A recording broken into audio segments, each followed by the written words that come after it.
Alors, qu'est-ce qui se passe quand on veut tuer une personne de la sorcellerie? Quand on veut tuer une personne de la sorcellerie, c'est qu'on commence d'abord par voler son ombre. On vole l'ombre.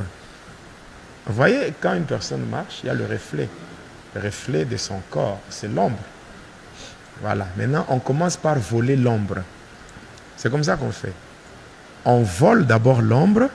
Dès que l'ombre est volée, et par la suite, maintenant, on va chercher un moyen pour tuer la personne.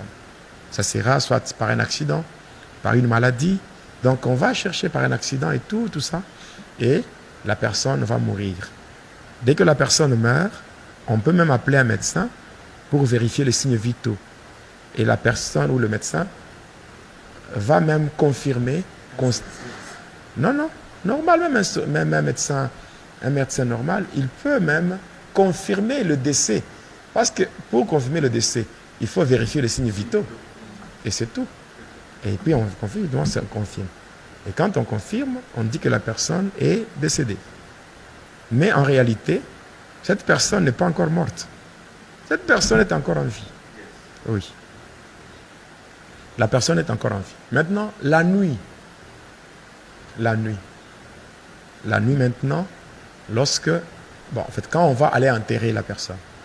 Maintenant, la nuit, tous les sorciers qui étaient dans le complot, ceux qui ont orchestré la mort de la victime, vont se réunir au cimetière et ils vont entourer la tombe.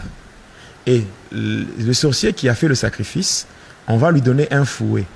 Et on appelle ça le fouet d'appel. Il va avancer et quand il sera devant la tombe, il va frapper 3 fois. Dès qu'il frappe 3 fois, la personne que vous avez enterrée va sortir. Quand la personne sort, on prend l'ombre qui était volée et on lui retourne ça. Et là, la personne est consciente. Et la personne va même reconnaître les gens qui l'entourent. Et à ce niveau-là, la personne ne peut plus rien faire. À ce moment-là, il n'y a pas de secours. Même si la personne crie, il n'y aura rien. Même si la personne appelle Jésus, même Jésus ne viendra pas. Même si Jésus-Christ est un secours qui ne manque jamais dans la détresse, là, il ne viendra pas. Parce que Jésus n'est pas un Dieu des morts. C'est un Dieu des vivants. C'est pendant qu'on est en vie qu'on peut faire recours à lui. Donc, dès qu'on meurt, c'est fini. Et là, qu'est-ce qu'on va faire? On va chercher maintenant un œuf non préparé. Et on va l'écraser sur la tête de la personne afin de rendre sa conscience stérile.